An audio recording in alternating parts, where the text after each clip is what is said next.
there's a lot more pieces to the puzzle for me than it used to be. Yeah. It used to be me and like a backpack and a broken truck. Now it's a backpack, broken truck, and an oversized 1-year-old. And I think the biggest difference that I'm at least going to take advantage of on this time around is the financial aspect of things. Obviously, being away from the family, the military pays you a little bit more. Plus, the military's feeding me. The military's giving me a place to lay down, which in reality, yeah, it sucks that I'm not here. But at the same point, while I'm not here, at least cover the crappy end by at least trying to save a little bit of money here and there. I'm one less mouth to feed out of pocket. My truck's not getting filled up, 3 times a month. Yeah. So I guess that's one of the biggest things that I'm, because my last deployment, my bank account grew very, very fast. I didn't have to worry about saving money because it was just so easy. But now it's okay. Well, now I got diapers to buy and bills to pay. Yeah. So that's it's trying to see how much we can possibly increase our savings account by. I guess it's just some the financial aspect is what I use as a tool to keep my mind off of the realities of it and just go after the financial aspect, because going after the financial aspect properly will make the future after the deployment a lot better. So have you guys been talking with people, family and friends Yep. to volunteer and help out?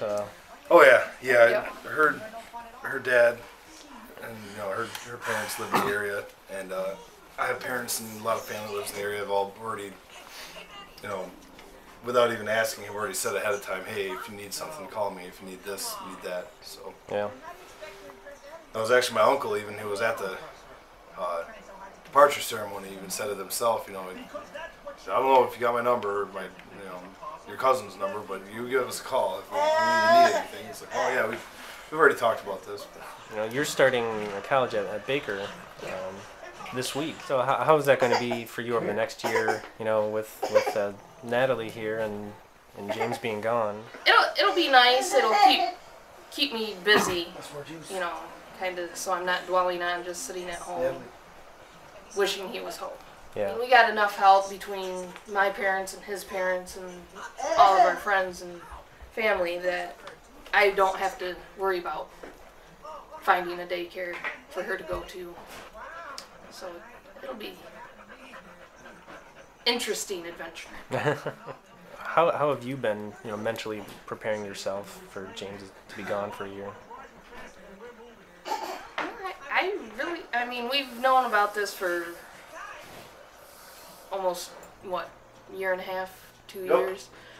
So it's kind of been not like an all-at-once process. Yeah. It's able to happen on a longer scale, so it's not as overwhelming to think about.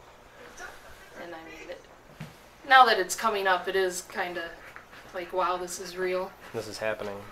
But it's not as You're able to bad tell as, yourself time and time again that, well, I knew it was coming for 2 years, so I could only be so mad. Yeah, it's not like they called last week and said, hey, guess what? Yeah. My last deployment.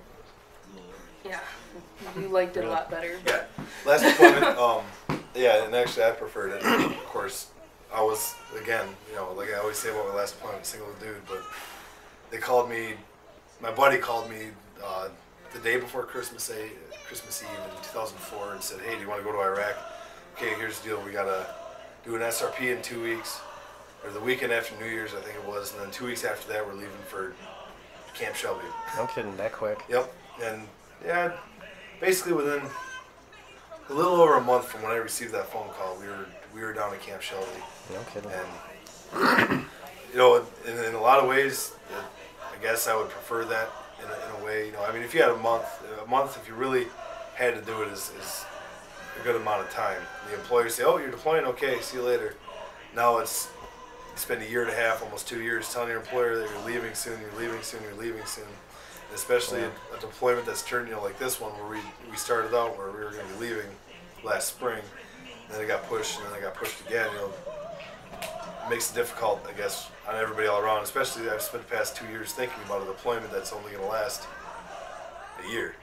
Yeah. We go to Shelby, and then even the reality is, Afghanistan, the deployment starts once we get down to Shelby, but shortly after we get down to Shelby, and a year from that time is when we got to be back in Big Rapids. Yeah. So we do all that training and go to Afghanistan.